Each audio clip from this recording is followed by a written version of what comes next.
ใจถึงรักกันในคำว่านะสิบกว่ากันเยอะเนาะโอ้โห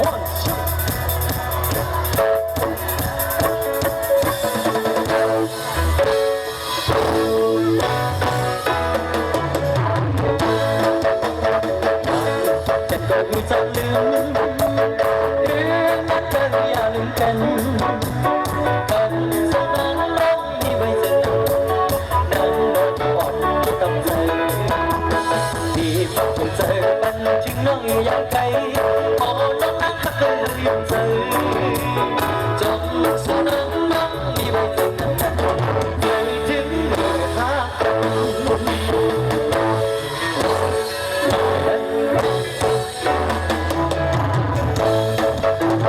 ยังฉันก็มีจำลืมเรื่องนั้นเธออยากกันจะอยู่ถึงวันลาพอเราเป็นเธอนั่งนอนอ่อนปีเป็นเธอปีทักเธอกันจึงน้องอยากไกลอ๋อน้องรักหักเธอเดียวเธอจงสู้นางน้องมีไว้เธอตั้งนั้นจะถึงเมื่อหักกัน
Bidang kajian saya kukuh